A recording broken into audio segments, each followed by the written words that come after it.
Bienvenue à la journée archéologique à la Milesse.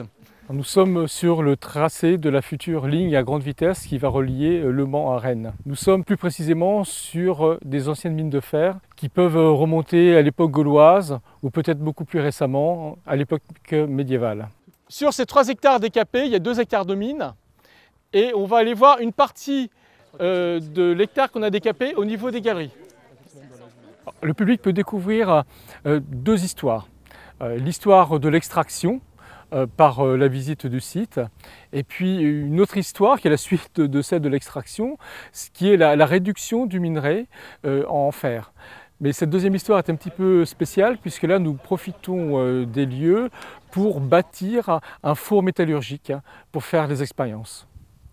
Est-ce que vous voyez cette demi-lune ici, un petit peu plus marron? Alors, dans cette demi-lune, il y a ça. En petits morceaux. C'est du minerai. Ça, c'est du minerai. On dirait un silex. Ouais. Ouais.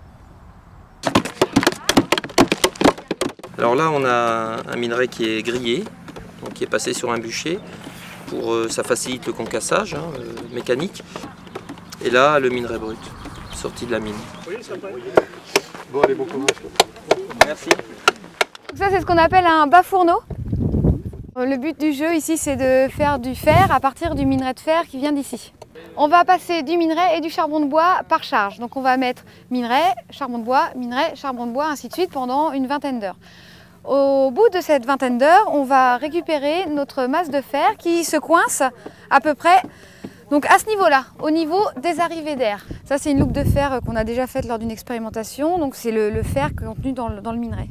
Sous ces arrivées d'air, ce qui est dans le minerai qui n'est pas du fer va s'écouler dessous et on va récupérer en dessous la scorie. Et donc en fait le travail ensuite va consister à travailler cette loupe de fer, cette masse brute de fer, pour fabriquer une barre. Donc il faut la passer à la forge et au final on va obtenir cette barre. Et cette barre là, elle est travaillable, on peut faire un couteau.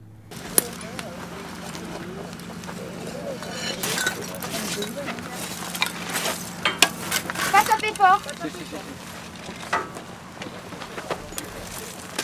Vas-y.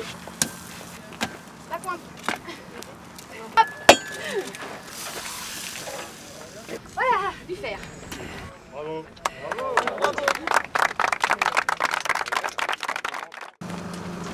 Eiffage Rail Express a mis en place cette exposition pour comprendre comment ce projet de construction d'arrivée d'une nouvelle ligne à grande vitesse dans le paysage des Pays de la Loire et de la Bretagne va se mettre en place. Pour moi, c'est riche parce que je connaissais très peu les fouilles archéologiques. C'est quand même intéressant de savoir qu'il y a eu une vie et quelle sorte de vie dans le village. Par ici, j'ai déjà trouvé des scories et maintenant je sais d'où ça vient. Je vois que c'est des sorties de four. Là, ici, c'est vraiment concret, c'est super bien ce qu'ils ont fait.